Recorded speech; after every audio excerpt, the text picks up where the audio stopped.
Ithimi cia mũrimũ wa COVID-19 ihinda-inĩ rĩa mathaa 24 mahĩtũku cihithũrĩtie Akenya angĩ 24 marĩ na homa ino. In the last 24 hours, we managed to test 1,195 samples, and out of these, 24 people, and I repeat, 24 people tested positive for coronavirus.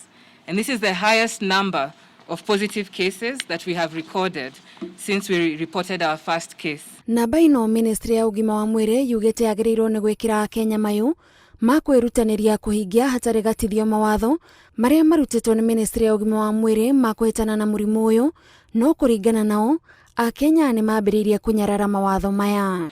We have seen many people getting back to workplaces despite our appeals to employers to allow some of their employees to work from home. Human and vehicle traffic in Nairobi has returned back to its normal, and this is a dangerous trend.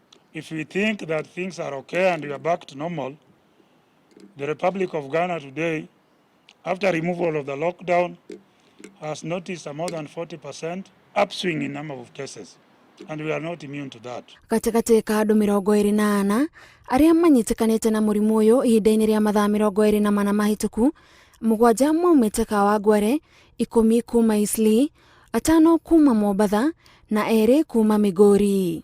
The age brackets of the new cases are between 1 to 19 years of age. We have 4 cases. Between 20 to 39 years, we have 14. Between 40 to 60, we have 6. And in terms of gender, 10 are male and 14 are female. Ona kũrĩ na kĩng'ũki gĩkĩ, Akenya nĩ morĩtio matige gwĩtigĩra gũthiĩ thibitarĩ gwetha motungata matiganĩte. Namba nini ya Akenya arĩa marathiĩ thibitarĩ ihinda-inĩ rĩrĩ ĩkĩonania ũhotekeku wa ũgwati mũmbĩke matukũ megũka. We know we have sick people amongst us, and we therefore urge these people to continue seeking medical assistance at our health facilities. Ihinda-inĩ rĩu, andũ angĩ erĩ nĩ marekereirio kuma thibitarĩ thutha wao kũhona, gũkũ mũndũ ũngĩ ũmwe akĩhotererio na gũkua, na rĩu andũ 22 nĩo matete mĩoyo yao gũkũ bũrũri-inĩ. Ngiribotera Inooro TV, njĩtagwo Gathoni wa Njihia.